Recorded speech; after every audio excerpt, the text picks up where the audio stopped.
Oh man, I really wish I could write songs. I really wish I could catch a tune so I could have created some really elaborate intro for this review, because I am going to be talking about the recent remake directed by Jon Favreau of the beloved classic The Jungle Book. Disney's The Jungle Book, to be exact.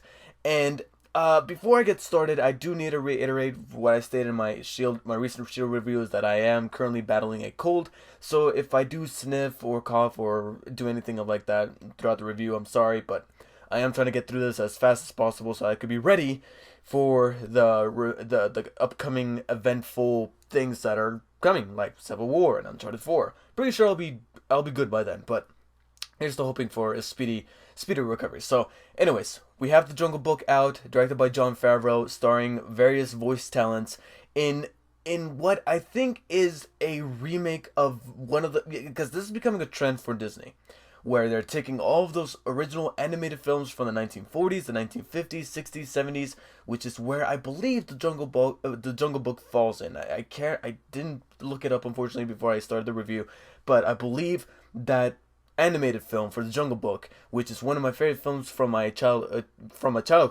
I haven't seen it in a really long time, but I'm very confident that if I were to rewatch it, I'm still gonna enjoy it.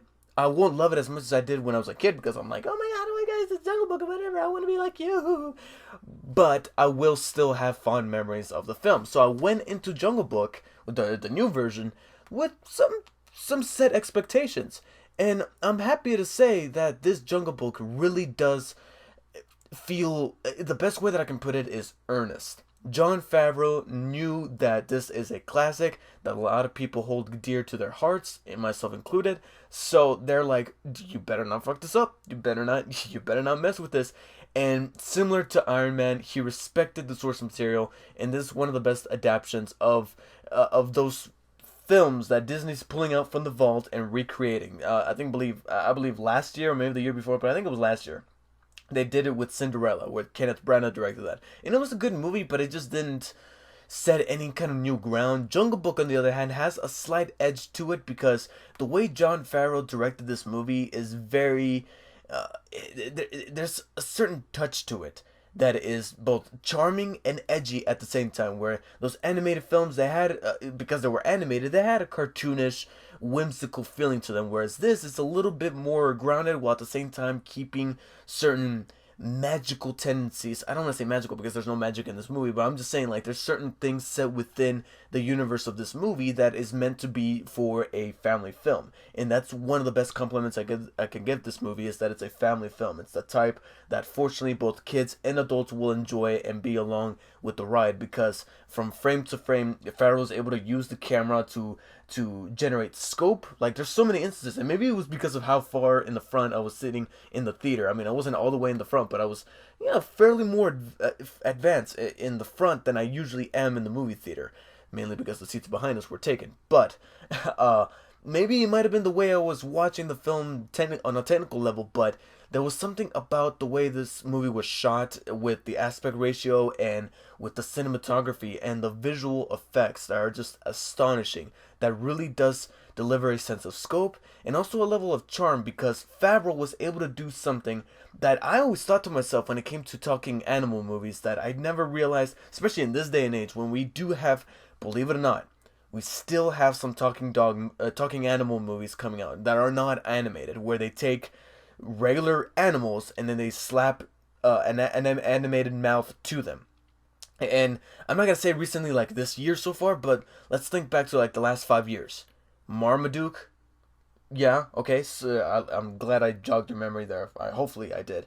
But anyways, in this film, every animal is CG, but Favreau was able to, like, along with the visual effects artists, I'm not to undermine them, they put these little touches on the characters that made them characters. Not only because we have spectacular voice acting from almost the entire cast, actually practically the entire cast that's providing their voice.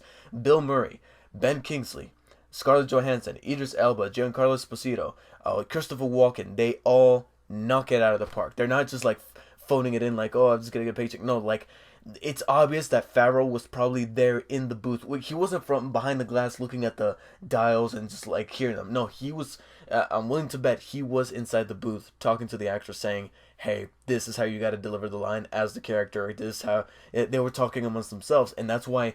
And it's the reason why I'm so boggled by the voice acting is because one of my criticisms from the last trailer that they released for this movie, I didn't really buy the dialogue. I didn't buy the voice acting. All I saw were the actors in the booth and not the characters. I've never been so happy to be proven wrong by watching the movie and just seeing the voice just blending in with the characters perfectly, that I just think about the characters now, not the actual performers in that booth. Very humongous compliment to the film.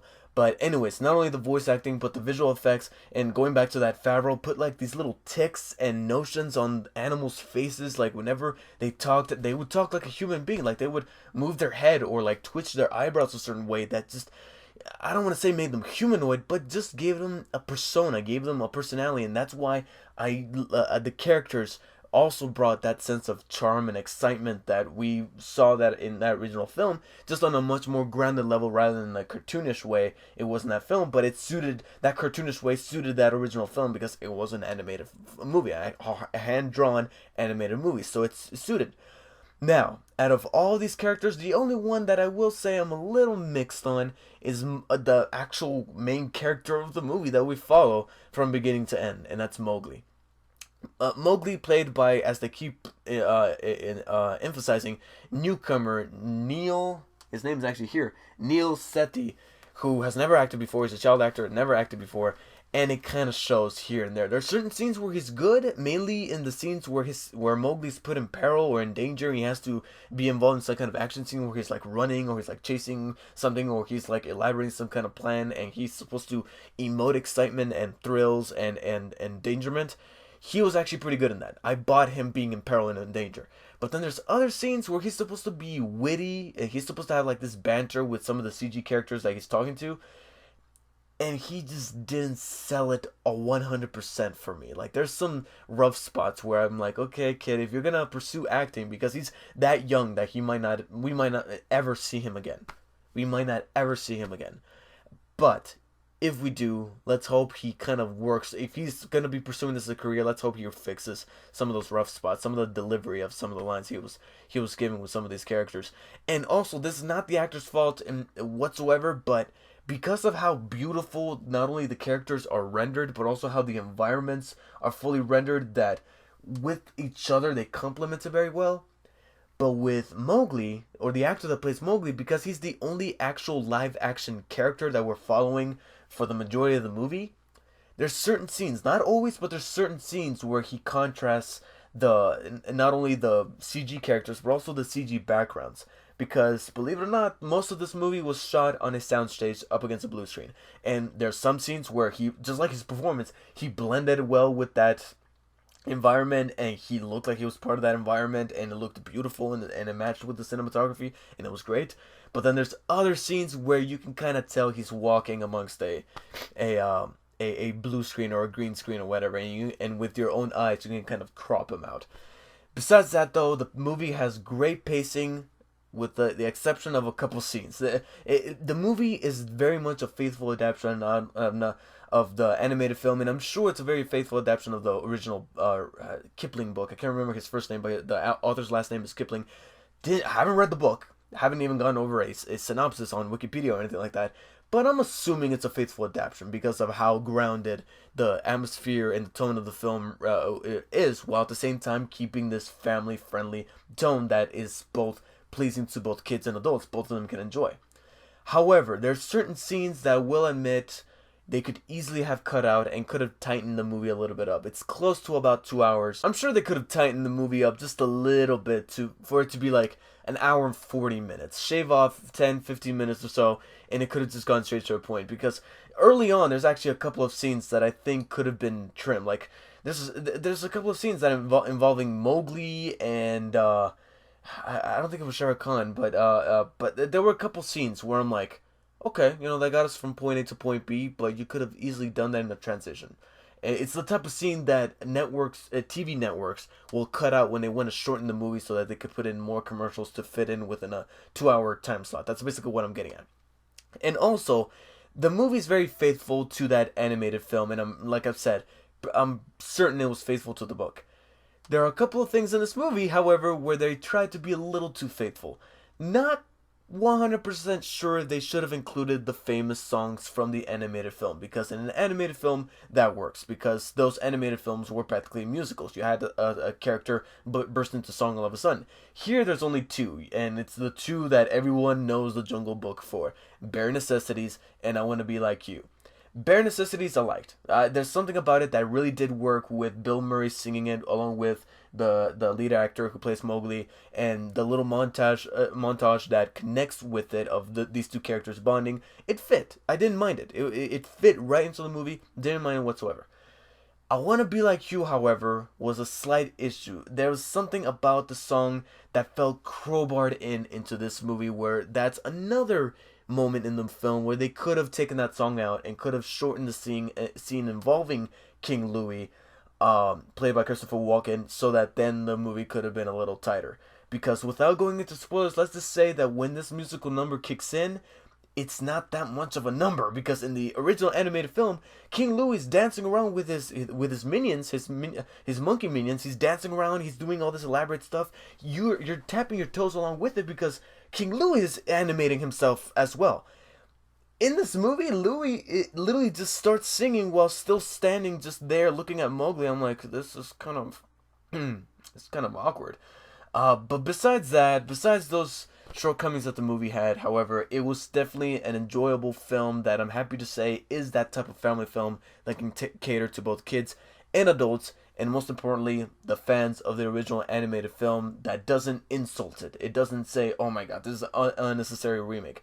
It actually makes you hopeful what they can do when they remake these original animated films and possibly make them better in the right hands. And fortunately, I feel like Favreau, as well as with the ensemble cast and the writers and the visual effects artists, were those right hands to put the Jungle Book in. So I give the Jungle Book a high 8 out of 10. So thank you guys for watching. Let me know what you guys thought of the Jungle Book. If you have watched it, will you be going and seeing it? And what should be the next Disney movie that they should take out of the vault and remake? Because I'm not gonna lie, there was something super charming that won me over about this movie when it started and the Disney logo starts. You know how we got that new CG Disney logo that has the music, but it has the castle. You pull out of the castle and it's CG. You see the fireworks and all that. In this movie, they took that logo and they completely animated it in the style of that original Jungle Book film, and that is, I think, a really good, promising sign of what they can do should they be remaking these movies with the right people. So, again, thank you guys for watching my review. Subscribe, like, and share, all that good stuff. And I'll see you guys later. Take care.